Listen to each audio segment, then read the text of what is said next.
So we'll give it a minute here to let some attendees filter into the room.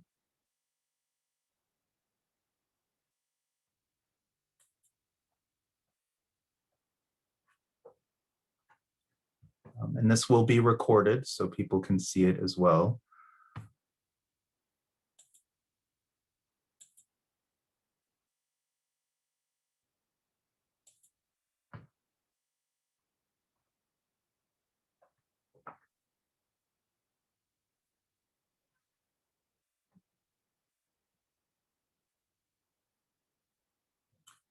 Maybe one more minute, then we'll get started.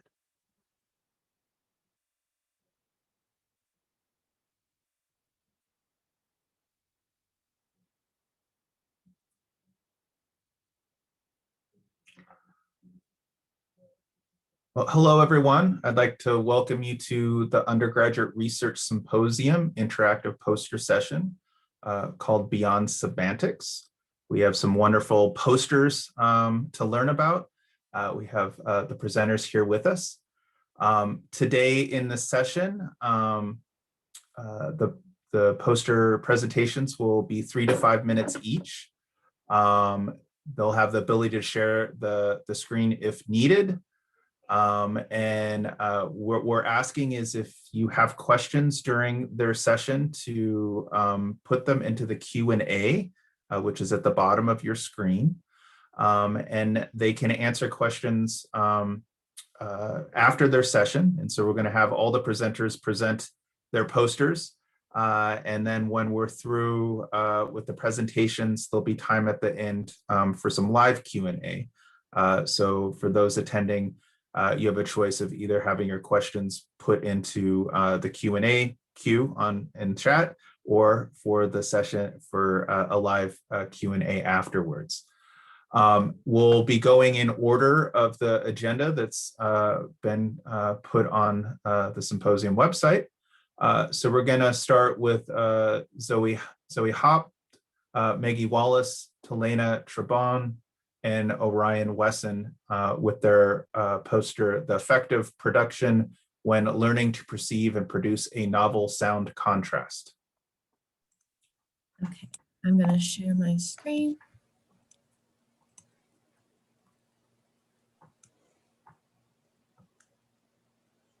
Can everyone see that okay? Yep, thanks, Zoe. So hi, everyone. My name is Tillena, and Maggie, Orion, Zoe, and I are going to talk about our project. And we are very lucky to be mentored by Dr. Melissa Vaisberg, who is brilliant, inspiring, and supportive at every turn.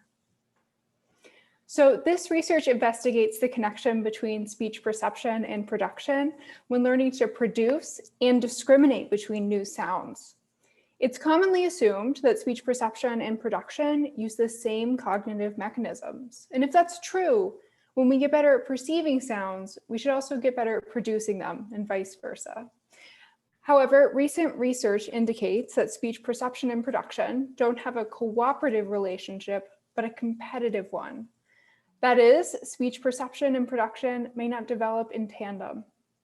This research asks, how do different training modalities or procedures for learning unfamiliar sounds influence how speakers learn to perceive and produce those new sounds? And specifically, we're asking, how does engaging in perception and production while learning new sounds affect how speakers learn to produce those new sounds?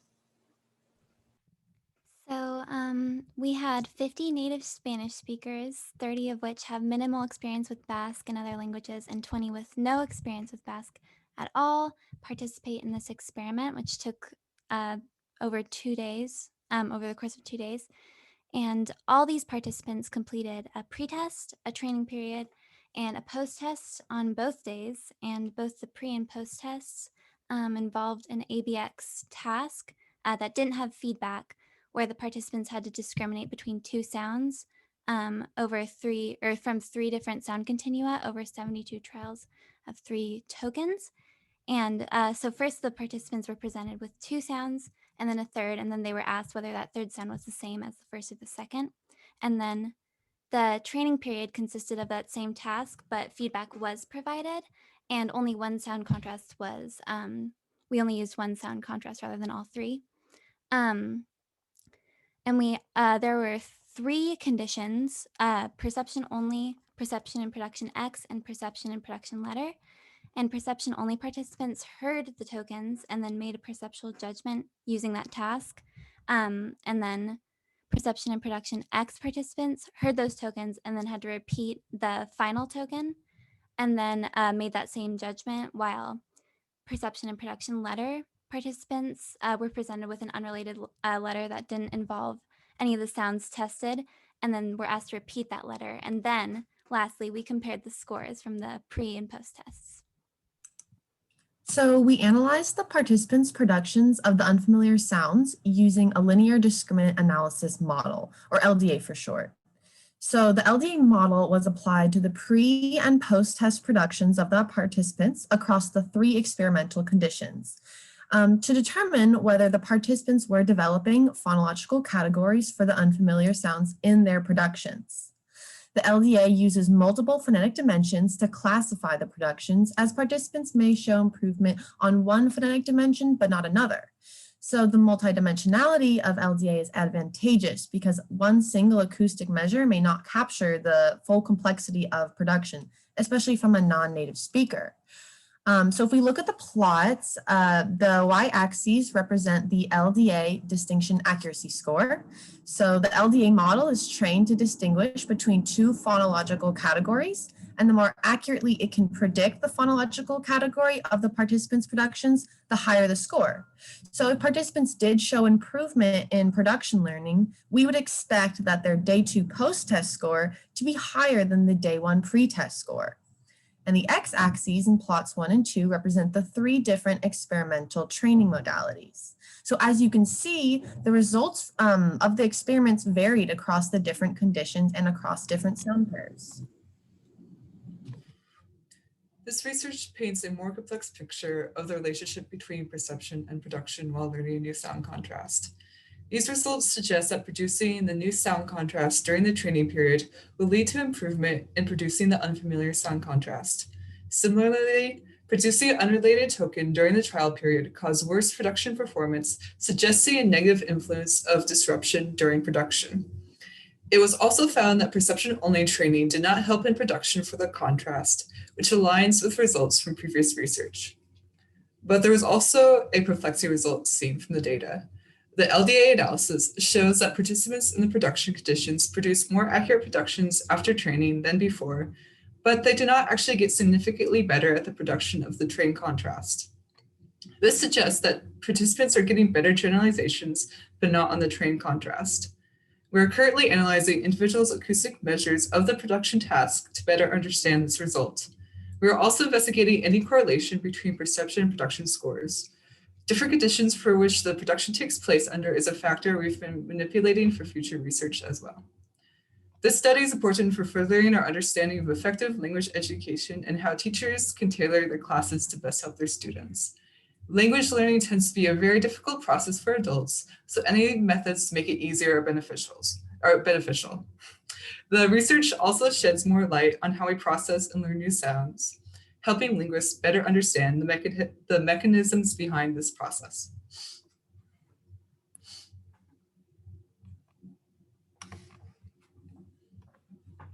Thank you. What great research. I have a bunch of questions that I'll save for the Q&A session. Very, very interesting work that you all did.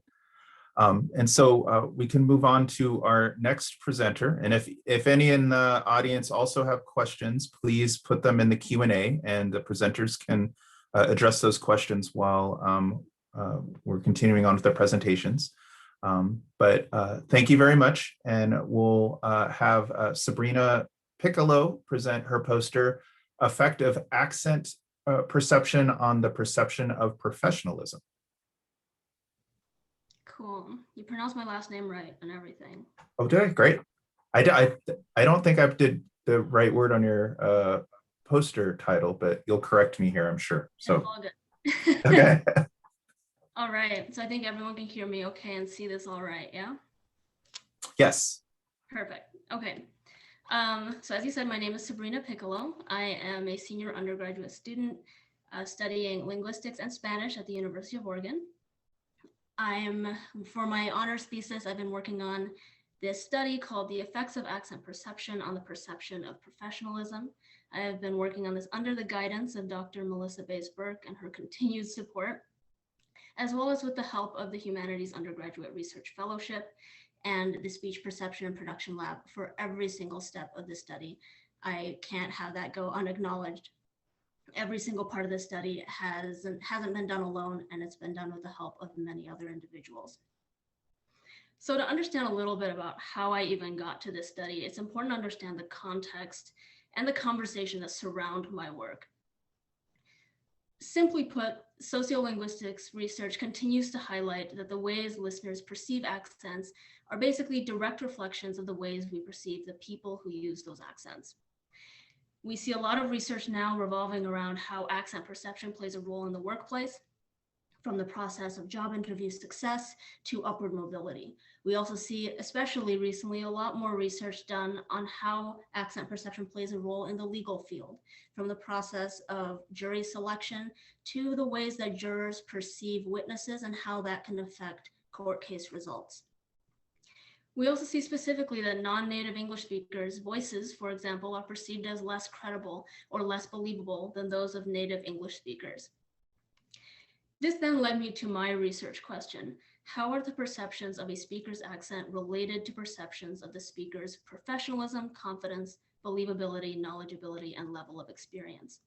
In other words, I wanted to see, how does accent perception affect these 5 different traits that are often put on a pedestal in professional settings and in formal settings? How do they affect them differently? Do they affect them differently? And what ways do they affect them? To conduct my study, I recruited 256 English speakers in the United States, and each participant listened to 2 speakers. One was a bilingual speaker with a Spanish-speaking accent, so they spoke Spanish natively and they also spoke English. My second speaker was a native monolingual English speaker with a native English-speaking accent. Each participant, like I said, listened to both speakers. Each speaker was first described as either an expert or a non-expert in what they were talking about, and then they discussed either 2 topics, Mexican history or marine biology. So basically there's 3 variables here. We have the speaker, we have whether or not they're an expert in the topic, and then we have the topic that they're discussing, whether it's Mexican history or marine biology.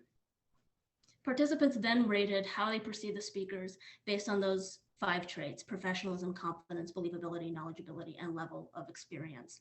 And they rated this on a scale from 1 to 9. At the very end of the study, as a sort of side quest of my own, I had the participants answer questions about the content that the speakers were discussing.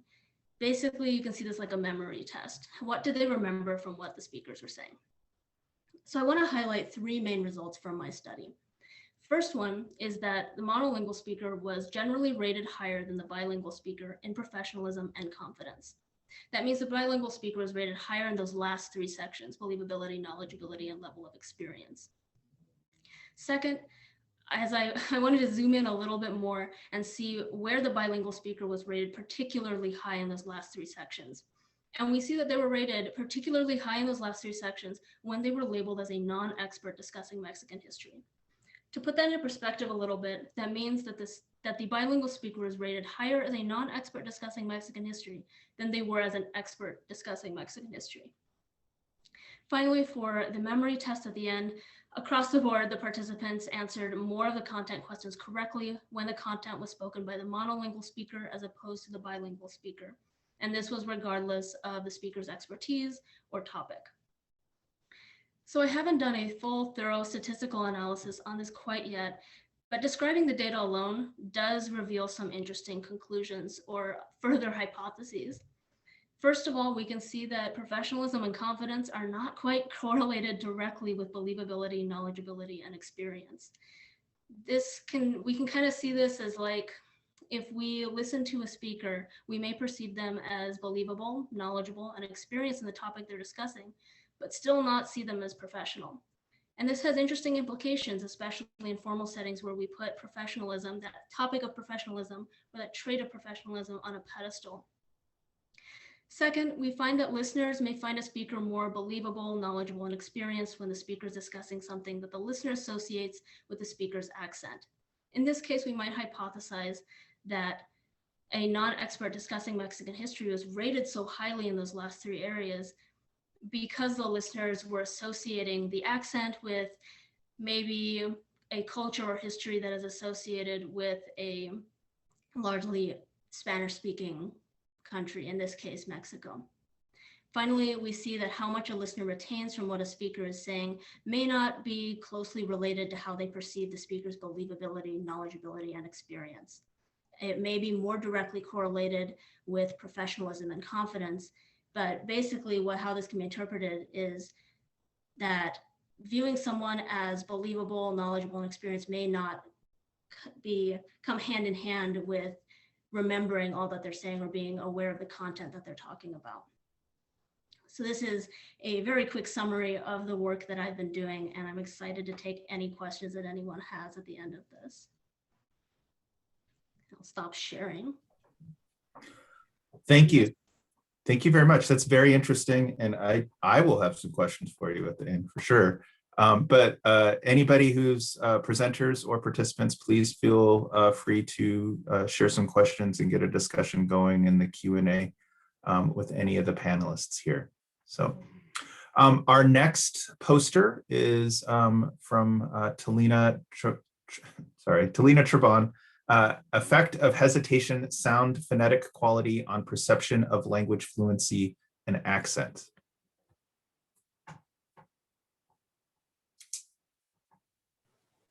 Yes, thank you. Hi, I'm Tillena. My wonderful faculty mentor is Dr. Melissa Bays-Burke, and I'm very excited to tell you about my research. So non-native speech differs from native speech in various ways, including different pausing patterns, like where, how often, and how long speakers pause between words. There are two types of pauses in speech, filled and unfilled. During unfilled pauses, the speaker does not make a sound. Unfilled pauses are silent, but during filled pauses, speakers do make a sound. And different languages use different sounds for filled pauses, and this is described as phonetic quality. So English speakers often hesitate using a vowel that sounds like while Spanish speakers often hesitate using a vowel that sounds like eh. And because different languages use different sounds to hesitate, non-native speakers don't always use the same hesitation sounds that native speakers do. Rather, non-native speakers frequently use the hesitation sound from their native language when they're speaking their second language. The hesitation sound that native speakers use is considered native, and hesitation sound that native speakers do not use is considered non-native. Production studies show that proficiency, or how well you speak the language, and speech community, who you're speaking it around, influence whether second language speakers produce native or non-native hesitation sounds. However, no study has investigated the perceptual consequences of using native versus non-native hesitation sounds, and that's what my project does. So to answer these questions, 4 speech perception experiments were conducted. Stimuli for these experiments were drawn from the Linguistic Corpus All-Star, which is put together by the folks at Northwestern. Participants listened to spontaneous English speech from 8 men who spoke Spanish natively and English as a second language. 40 of those stimuli sentences were stimuli that contained a silent pause, an English pause, or a Spanish pause. And these 40 stimuli sentences were created from naturally occurring filled pauses, which means that there are already filled pauses in these sentences. I didn't insert them where they weren't already. In two of the 4 experiments in this study, 12 sentences with fillers that were filler stimuli and did not contain pauses were also used. And these were used to hide the research question from participants. So 2 of the 4 experiments used a Likert scale rating task where participants listened to sentences with English, Spanish, or silent pauses and rated how fluent or how accented the speech sounded on a scale of 1 to 9. The other 2 experiments utilized a forced choice task where participants listened to 2 sentences that were identical, except that they had different pause types. So participants listened to sentence pairs that had a Spanish hesitation sound and an English hesitation sound, a Spanish hesitation sound and a silent pause, and an English hesitation sound and a silent pause. So results for the Likert reading experiments, which you can see here, show that the phonetic quality of the hesitation sound did not impact listener judgments about accentedness and fluency. Also, whether the pause was filled or unfilled did not impact listener judgments. However, in the forced choice task, we see that the phonetic quality of the hesitation sounds did impact listener judgments about accentedness and fluency. Compared to native hesitation sounds, non-native hesitation sounds, or the Spanish hesitation sound, was judged as less fluent and more accented compared to the native hesitation sound. Also, compared to silent pauses, the non-native or Spanish hesitation sound was also deemed less fluent and more accented. So the results of this experiment show that the sound that bilingual speakers use to hesitate doesn't generally impact listeners' opinions about whether a speaker has an accent or how well they speak a language, unless the listener is really paying attention to the sound that the speaker uses to pause. And these results indicate that in situations where non-native speech is scrutinized, like in a job interview, for example, using hesitation sounds would lead to negative judgments about accentedness and fluency, which indicates that we need to work on reducing stigma around pauses in general and non-native pauses in particular. But as a smaller goal, we can start with making you feel more comfortable when you're practicing your second language. Research shows that practicing your L2 is one of the best ways to get better at it, and you're more likely to pause when you're speaking your second language. This study indicates that in most situations in your daily life, listeners are not judging you negatively for using non-native hesitation sounds. So when you're practicing your second language, feel free to hesitate however it feels natural to you. And ah and eh, like no one's paying attention to how you're pausing, because they probably aren't. Thank you. Wow, thank you. That's really fascinating. Again, I have questions for you too, so I can't wait till the questions and Q&A session. So please, again, if you want to get any of the questions started, feel free to use the Q&A option here. I believe our final presentation, poster presentation, is from Lucy Zepeda and Jacqueline Luna, and they will be sharing their poster, The Relation Between Parent Competence and Parent-Child Interactions, a Consideration of Culture. I'm going to share my screen now.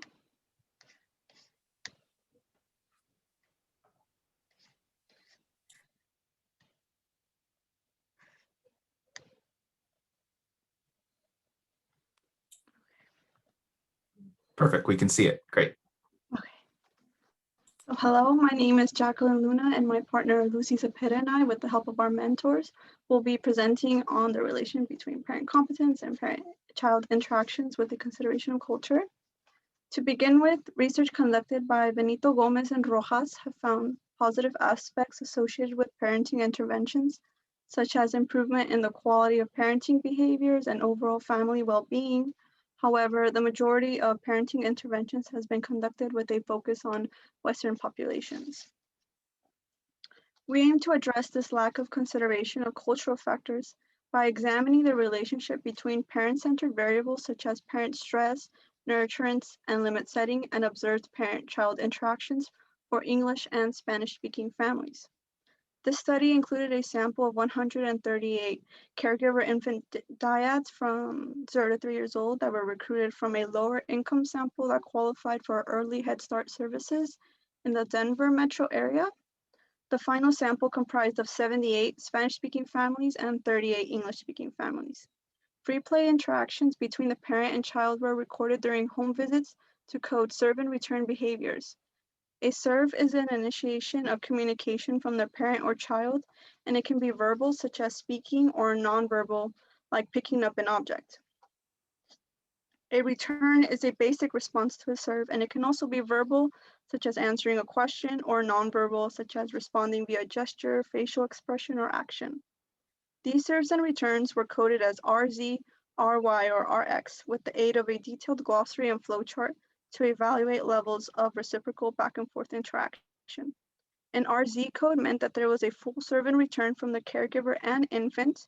If it was coded as RY, there was only one serve and no return from the parent or infant. And lastly, a parent-child interaction was labeled as RX if there was a lack of engagement from the parent or child, such as looking or interacting with another person or object. Parents were asked to complete several questionnaires about their exposure to stress and their parenting beliefs using the self-efficacy parenting task index, parenting distressed, and parenting sense of competence scale. Their scores were used as part of our evaluation of the association between parenting measures and parenting behaviors during the free play interactions. We found differences between the English and Spanish-speaking families in their self-report scores and in their observed behavior interactions. In the Spanish-speaking families, parenting distress was correlated with low reciprocity and negatively correlated with higher reciprocity. This means that Spanish-speaking families showed a significant relationship between parental stress and reciprocity, where stress was correlated with lower levels of back and forth interaction, and lower stress was correlated with higher amounts of mutual interactions. It is important to note that this correlation was not found in the English-speaking families. As for the English-speaking families, SEPT nurturance and discipline limit setting are significantly correlated with a lack of engagement between parent and child. Discipline limit setting being correlated with a lack of engagement can mean that parents who have strict boundaries may lead their children to be withdrawn during free play. But the correlation between nurturance and lack of engagement was not expected and warrants future research. These relationships were not found in the Spanish-speaking families. These observed differences between English and Spanish-speaking families highlight cultural differences between parents from these two groups and how it affects the way they interact with their children. These results were found when accounting for differences in language spoken by the families, which is an important part of a person's culture. This study shows that linguistic differences do matter and that cultural norms can influence parent-child relationships. Future studies should bear in mind that cultural factors of families when designing and implementing parenting studies.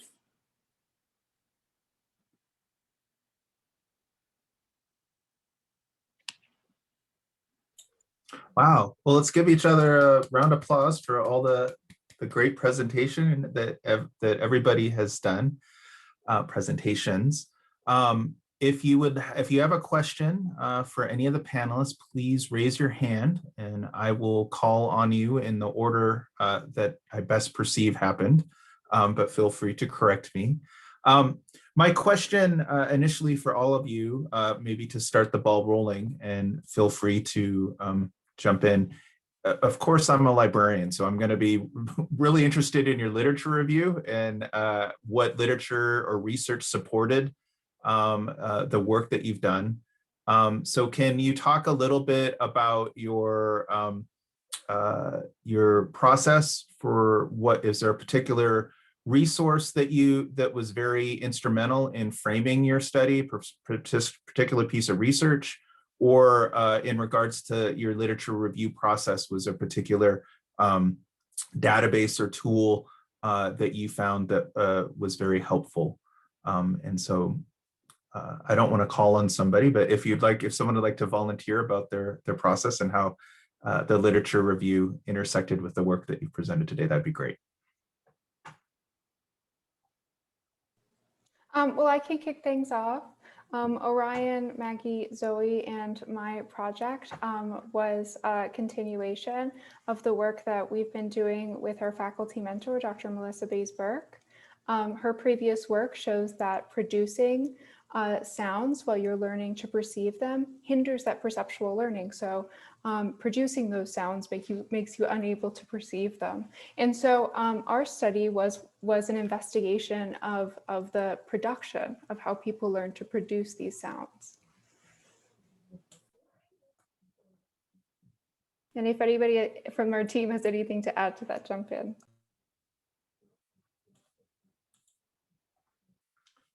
How about any of the other panelists in their literature Jacqueline and Lucy, or Sabrina, look like you're going to unmute. Can I jump in real quick?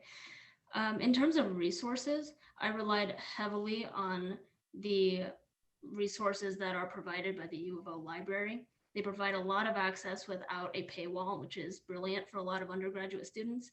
It makes research a whole lot more feasible financially for many students as well. But in general, it provided me a lot of access to linguistic research and journals that are recent, published in the past year. I also relied a lot, and I'm quite lucky to be a part of the Speech Perception and Production Lab, because there are so many individuals from a wide range of disciplines that are aware of a lot of the resources in the literature on the topic that I wanted to study. So a lot of folks in the lab would send me essays and papers and journals. So I relied a lot on the lab and the U of O library for sure. Great. Jacqueline or Lucy, do you have any, you can say no, we can move on to a different question too. I can speak a little bit. So in the beginning of the presentation, I pulled up an article by Benito Gomez and Rojas, which was in 2019. And I used that article because it was about designing and implementing parent interventions with Latino immigrant families, which was very relevant to our research topic. And I pulled a lot of insights from that article for our poster. Great. Sabrina, there is a question for you in the Q&A. How did you decide on the 3 variables, and where might you take this research? What would you do next? That's such a good question. Thank you, Katie, for that question. I decided on those 3 variables because I wanted to see, first of all, I wanted to see if expertise played a role in affecting how we perceive expertise, if that makes sense. So if someone is displayed or portrayed as an expert, is that going to make them also perceived professional or confident regardless of their accent? So I wanted to see if that played a role in there. Let me look back at this question real quick to make sure I'm answering it. And then I wanted to look at topic as well, so I had a little bit more of a variety. I had Mexican history as the main topic, but after discussing with Dr. Bays-Burke on this topic, she suggested, she brought up the idea that if we include a very Spanish speaking oriented topic or theme, that could possibly affect how credible or believable we perceived the individual. In terms of where I would take this research next, this is one of my favorite questions, and I'm so glad you asked it. I would want to incorporate the language backgrounds of the participants. I think if we had a larger sample size and we also looked at the language background of the participants, we'd be able to potentially see trends on, say, if the participant is a bilingual speaker or grew up speaking Spanish, would they perceive professionalism, or would they perceive credibility or believability differently depending on the accent? I would want to see how language background would play a role in that. Hopefully that answers some of your questions. Yeah, feel free to expand on it in the Q&A section too. I think your research is very interesting, especially in a virtual world of having to do interviews online. And sometimes for equity issues, you actually don't use the picture. It's usually you do phone interviews for some academic jobs, but now there's been Zoom interviews where you don't show the picture, but how accent and that would appear in that and would be an interesting thing to me related to your research. Zoe, you have your hand up. Do you have a question or comment or observation? Yeah, I had a question for Jacqueline and Lucy. First of all, your guys' research is so interesting and so important since there's a lack of research in this specific area. But my question is, how might your research inform practices of SLPs who might be treating a child from a different culture?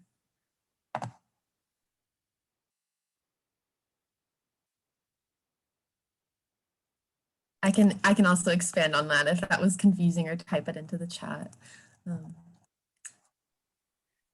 Yeah, can you expand on that, please?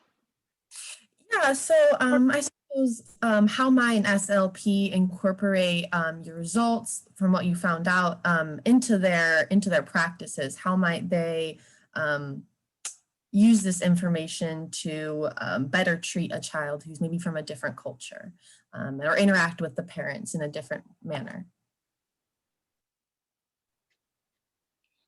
I think a huge thing about that should be incorporated, we talked a lot about kind of not only just translating, but also adapting the measure completely, and not just, as well as studies, not just translating word for word, but also like the meaning behind a lot of, so that when you're like adapting it to a culture, you're also considering language, their cultural norms as well.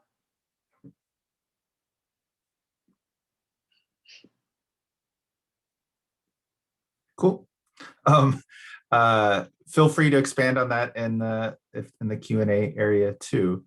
For the first panelist, I have a question about how or why you decided to use Basque as a particular language. I have experience. I live in Boise, Idaho, which has a Basque population, and to me, that's what piqued my. And to me, some Basque words are not unfamiliar to me, and Basque food is not unfamiliar to me. It's very good if you ever have a chance to eat Basque food. But I was wondering specifically why Basque as opposed to some other language.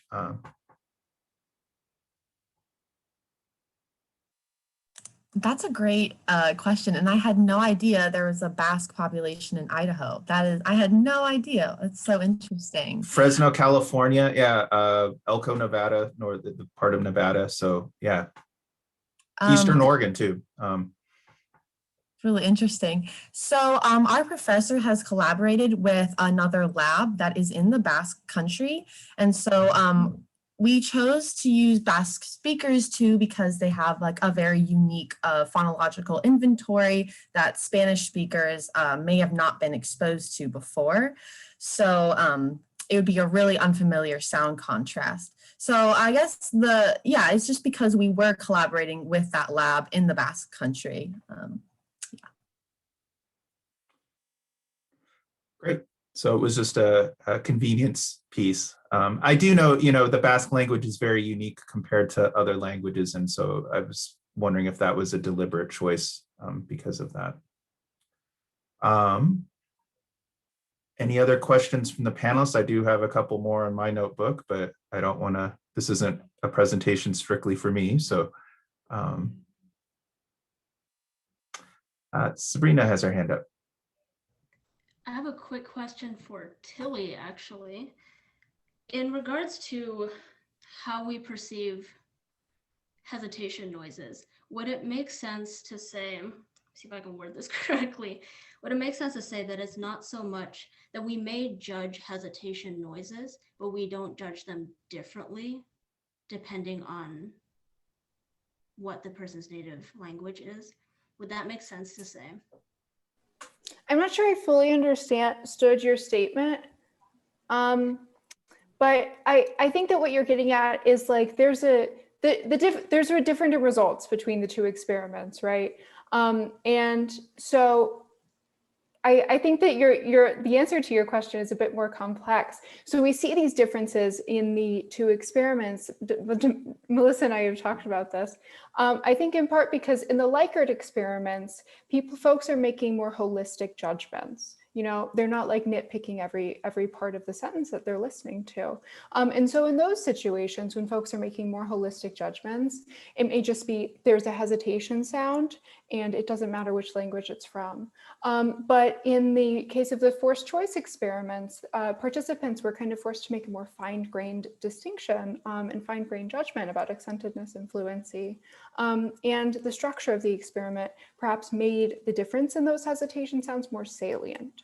And so in situations where the hesitation sound would seem salient to the listener, then I think that which language the hesitation sound is from would matter. But I think that in most situations in daily life, it's going to be more like the Likert experiments. Did that answer your question, Sabrina? That does answer my question. And you expanded on it a bit more as well, which was super helpful. So did you, just to make sure, you used the did you go to the forced choice study as a result of the Likert study? Yes, I did the Likert experiment. And I said, I wonder what would happen if we did a forced choice experiment. Yeah. Thanks for that question, Sabrina. Zoe has her hand up. This question can really be extended to everybody, but what were the reasons for why you chose to focus on a Spanish-speaking accent or a Spanish population? So this question's for everybody because we all had Spanish speakers in our experiments. That's such a good question, Zoe. Well, for me, I came up with the idea for my thesis experiment in an upper division Spanish course. I'm a Spanish major. That's one of my majors. And I was listening to how my peers were hesitating. And some were using some were using And when someone used sometimes the teacher was confused, the native Spanish speaking teacher, and they thought they were trying to start a new word. They didn't register it as a hesitation. And so I wondered what was happening there and what would happen if I conducted a perception experiment. But I think that one of the interesting things about the results that could be affecting the results is that Spanish is fairly normalized in the United States. And people are used to hearing Spanish and Spanish sounds. And that may be why we get in my first experiment that there's not such a difference between the English and Spanish hesitation sounds. So it would be interesting to try it in a language that's not Spanish.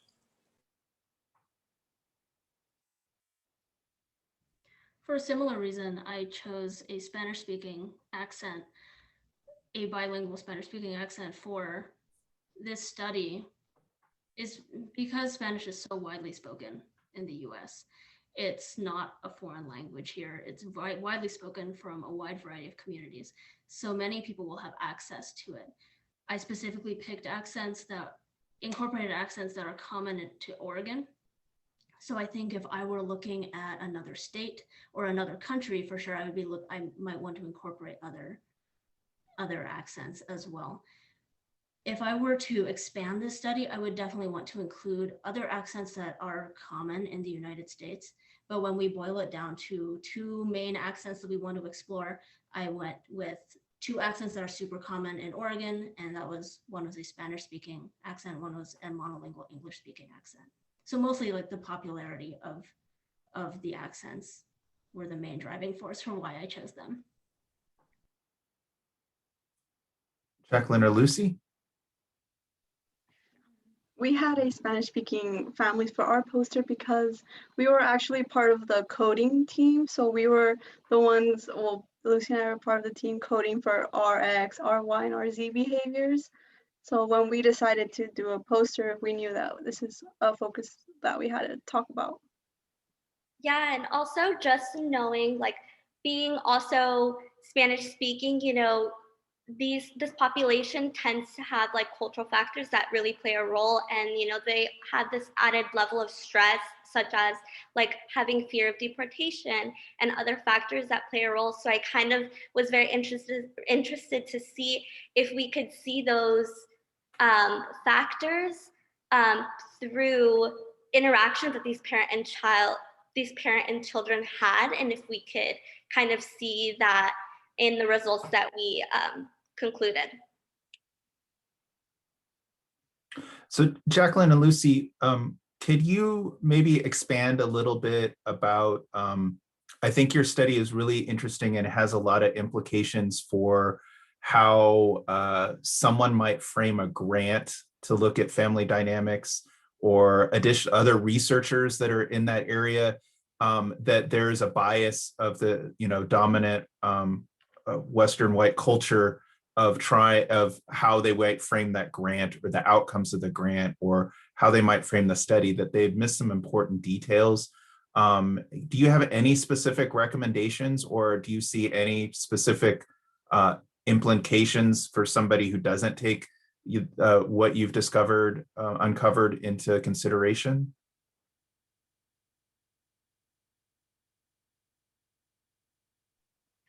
I feel like for our poster, we don't really have any specific strategies for how to make a person who's wanting to write a grant about this, but we want to say that cultural differences were found and that they are important, so they should be considered in a culturally adapted intervention. And it would take a lot of research about more research about Hispanic and Spanish speaking families and how they operate. So just not to be one size fits all, but to be culturally responsive and cognizant when designing research or grant funding opportunities. Yes. Great. We'll leave room for other questions. All right. Tillena, I have a question for you. Can you talk, is there any, you were looking at 2 different languages and the pausing. Is there any research or studies, or do you have any thoughts about between one language and different regional areas? And I'm thinking from my personal experience where I grew up in Southern California, went to undergraduate in Montana, but I actually went to graduate school in Alabama. And I had real issues when I first got there. The speed of the language, the speed of the dialect, the pausing, and then there was some mumbling. That it was me. It's like I had to train my ear to understand where the pauses were. And I have a experience where I went to Applebee's and I got a salad and some iced tea, and I couldn't understand the white frat boy waiter for anything. And it's like, oh, I'm in, one of the places that I should feel comfortable in. And I was lucky I got the meal I got because I didn't understand a word he said the whole time. And so is there any thoughts or implications about looking at just regional dialects and pausing and speed perhaps of language?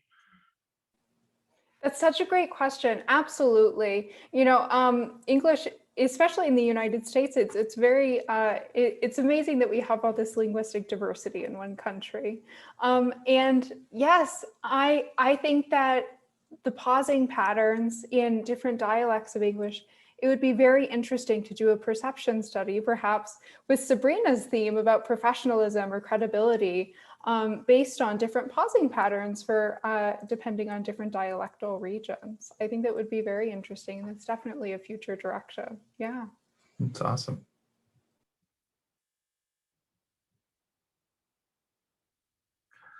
Can any of you talk about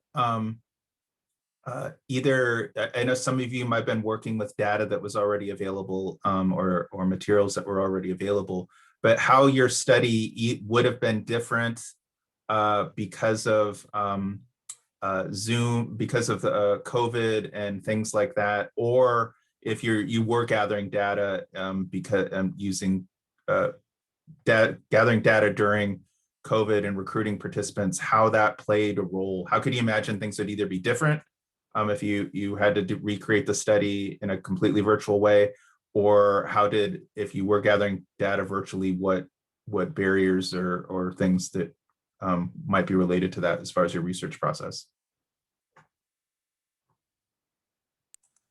So I think one of the, sorry, Sabrina. So one of the biggest barriers we experience, because we are continuing to do this study, but we are looking at how English speakers will learn to produce and perceive unfamiliar sound contrast. But one of the issues we ran into is it's really hard to be able to record people during COVID because they can't come into our lab, and their equipment may not be, they might not have equipment to record themselves. So we kind of had to take a pause on the production studies because of COVID. So we've really been focusing on the perceptual side of things and how people are perceiving different sounds instead. So that was one of the things we ran into. And there's also a possible issue because our study is also a long, 2-part, 2-day study. And so we also had some concerns if participants are going to be able to stay focused during that long period of time. And we still need to analyze the data to see if there's going to be effects of that like attention strain, just strain away from the task at hand. So that's also been a difficulty.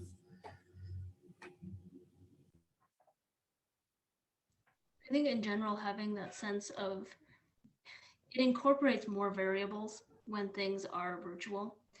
So to record both of my speakers, I couldn't record them in a lab, so they had to record from their homes or wherever they were at work and using their own equipment. So I do think having that sense of consistency is a lot easier when it's in person because you're using the same equipment. They're being recorded the same way, they have the same microphones. And I thought of this a lot with rating confidence, because I do think we hear people who speak loudly or more loudly as more confident potentially. But with that idea in mind, if someone's audio is quieter and that might interfere with how we perceive the speaker. So that's one aspect. But I also think recruiting participants online can be tricky as well. In a similar way, we don't know what they're using to listen to the audio. We don't know, there's less reliability, how seriously they completed the study. So there's all of that up in the air. I think just in general, doing things virtually because of the general state of the world right now incorporates more variables into the study. And that's interesting. It kind of gets it out of the lab where you have control of all those factors. In a way, it makes it somewhat more real world in that there's some different factors, but yeah, there are also some limitations with that. There is a question in the Q&A, and this is for Lucy and Jacqueline. It's when you were coding for specific behaviors, did you happen to notice if the Spanish-speaking families code switched into English during their interactions? And feel free to pull it up in the Q&A if you need to. Yeah, so by code switching, I don't think exactly, but we did have, like, when we were coding for Spanish speaking video or like Spanish speaking families, I think I did come across some parents who might have, the interaction was mostly in English, but there were parents who then would maybe serve to their child using an English word or describe an object in English. And they kind of sometimes might have gone back and forth. So yeah, we did have some instances where, the language was switched, but as for code switching, no, there was no code switching. I don't know if you want to add anything, Jackie. I was going to say that for most of the families, they were speaking purely in Spanish, and then there were some that perhaps they were using more informal Spanish speaking words, such as like when, I don't know how to describe it, but there's like formal Spanish and then informal Spanish. So I feel like that's like the main difference that we saw in families.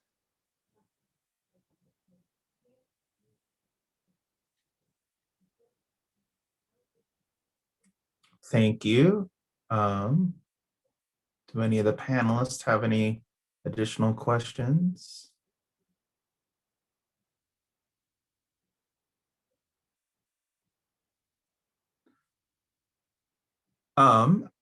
I kind of a summary question for me. So some of you mentioned next steps with this research. How about next steps for yourself and your particular studies after? What have you gained from this experience, and where do you see yourself applying that in the future?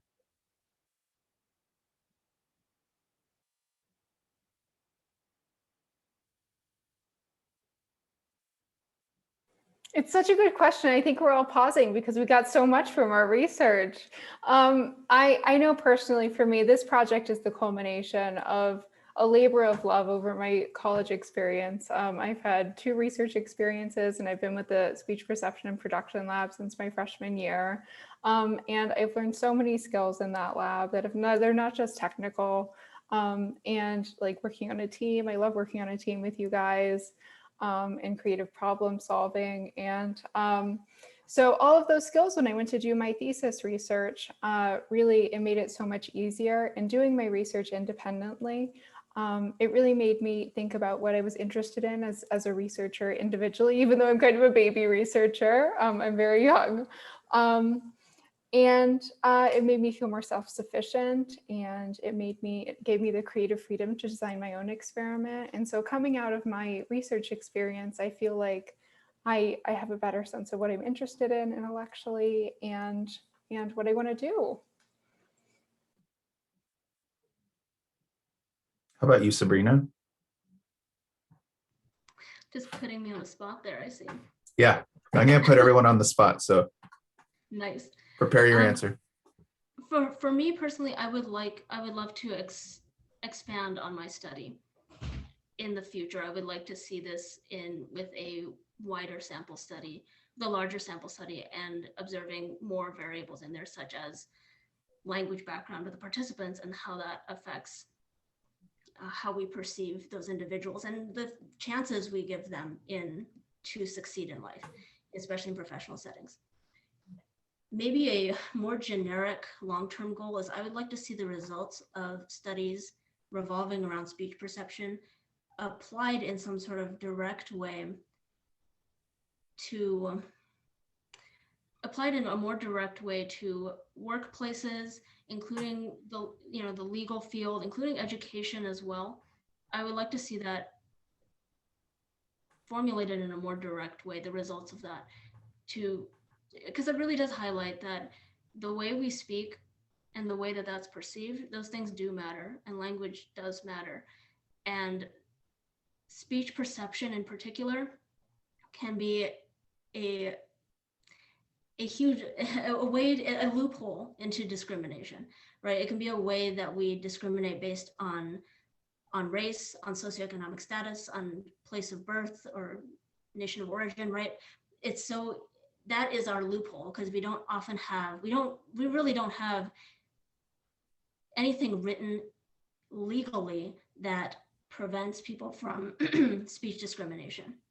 So that does act as a loophole, and I would like to see that more directly implemented, the results of this kind of research more directly implemented. That's still something I'm flirting with to see how exactly that can be done. But I think research is one step in that direction to make that kind of stance with data and point to numbers and show that these things actually do happen, and that it's not just some made up idea that we discriminate based on how people speak. No, definitely, it does. Your research and all your research does speak to diversity, equity, and inclusion issues. I think what you point out, Sabrina, is really, really true. Jacqueline, how about you? What did you take away from this experience? I think this is like the biggest thing I've done in my college career, because I've been in the stress neurobiology prevention lab since also like the summer of my freshman year. And I've been a coder for this parenting intervention study for about 2 years. And being able to do research on it, I think it made me go through it just allowed me to see the whole research process personally and be able to appreciate it and know more about it. I think I had no experience about this previously as a child growing up, and now that I want to pursue higher education, I think this is something extremely valuable to me. Great to hear. Zoe, how about you? So I will be doing an honors thesis next year. And so this research project has really prepared me, I think, and helped me develop a lot of really important research skills. And like Jacqueline said, it allowed me to see kind of the whole research process as a whole. And I learned skills like coding and segmenting language data in like different acoustic programs. And I think one of the most important things I've learned is it's okay to like ask for help, and your community of researchers and your team are they're such good resources, so invaluable. And I'm definitely going to be like asking for more help when I work on my honors thesis, because that's something I'm kind of bad at. I want to do it all by myself. But this research project has really shown me how much better a project can be when you have a lot of minds contributing to it. So Collaboration, yeah, it's great. Lucy, how about you? What will you take away? Yeah, so this project, this presentation kind of concluded my work and my research with the SNAP Lab. And, I gained so many like valuable skills, and I know how to go through the whole like research process. And, I was able to collaborate with a lot of amazing other researchers and, work on some amazing work. And, I hope to continue research. Maggie, how about you?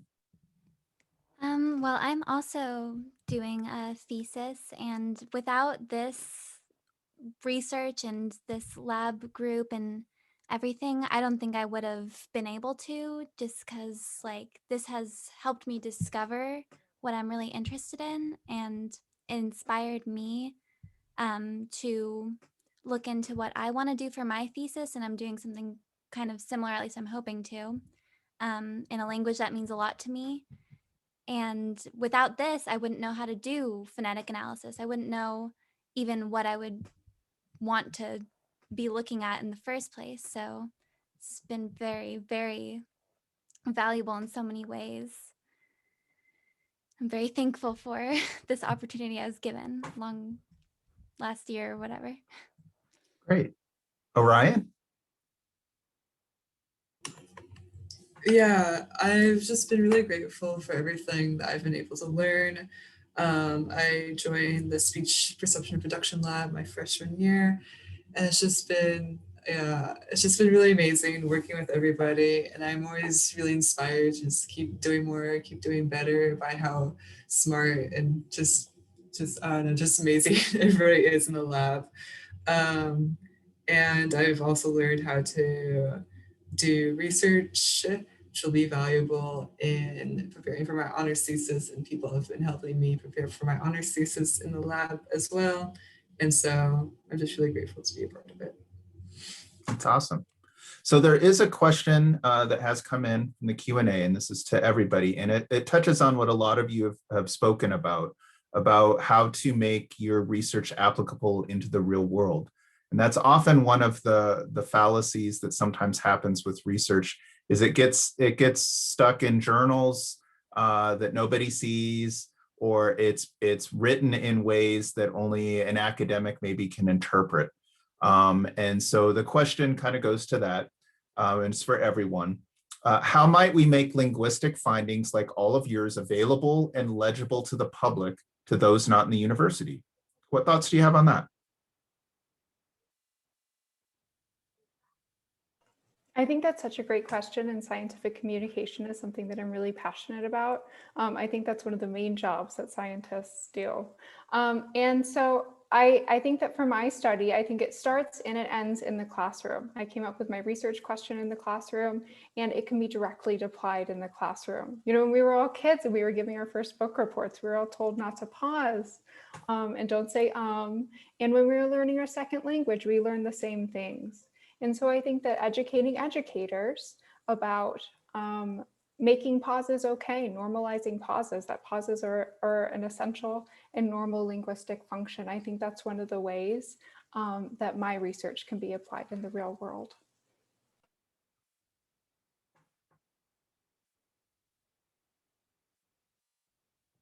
How about some other ways? What are some ways that we can make your research into a more public sphere?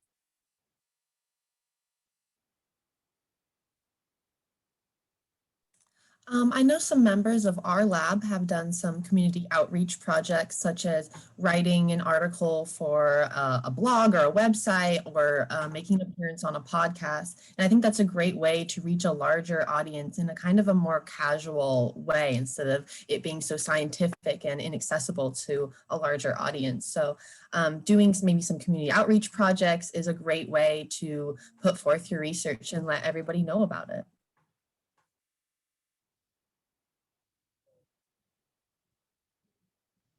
I think in general, where you publish your work is important. And then like Zoe was saying, where where you talk about your work, and making sure that you're talking about your work outside of where you publish it or outside of certain specific venues.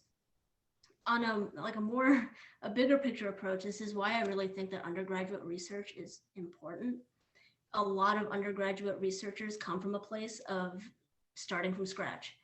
I know for a fact, for me, going into the linguistics department, I did not know how to use certain programs. I had no experience with linguistics courses. And coming from that perspective, it is easier in a way to write for a more general audience, or to at least describe my work and the reasoning behind my work for a more general audience. So I think your question, or Katie's question, really does highlight the importance of undergraduate research and why that needs to be a thing that's accessible financially and academically for students, because it allows research to come from writers who can speak often to a more general audience.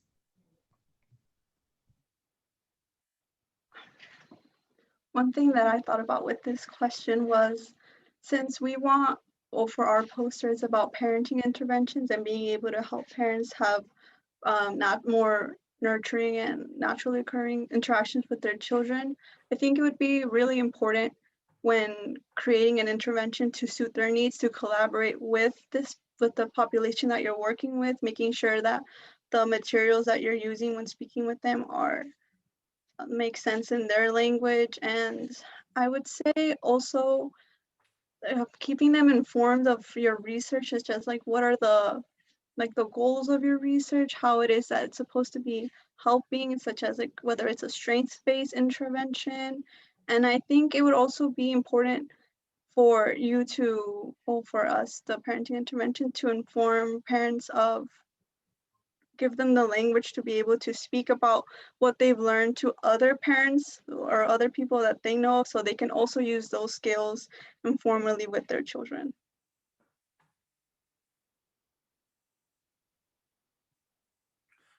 Yeah, I encourage you all, the posters, this doesn't have to be the end of your poster, right? We're in an undergraduate research symposium.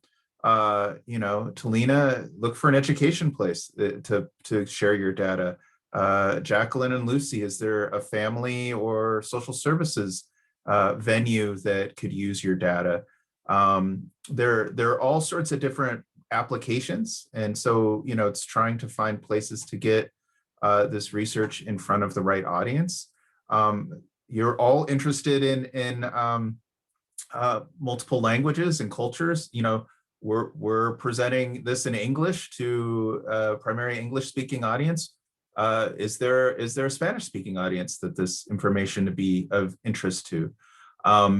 Is there a way to present your stuff? We did it as a poster, as a way to present it visually, as a comic. That's a thing that happens sometimes.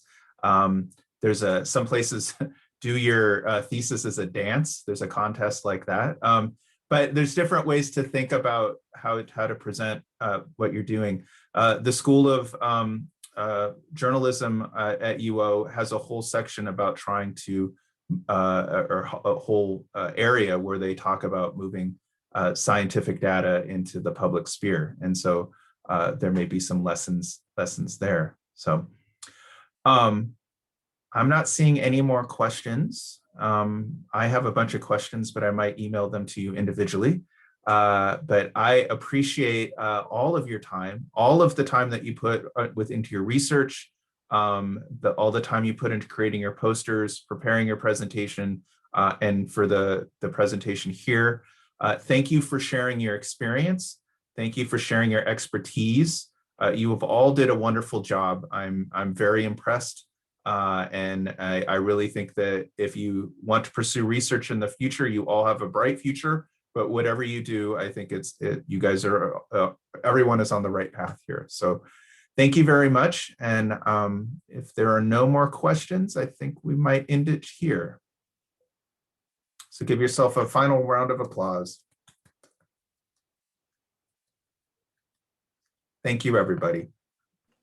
Thank you. Thank you to the other panelists, and thank you, Toni and Rick, for moderating. Yeah, thank you so much, Thank guys. you. Thanks. Have a Thank good you. night.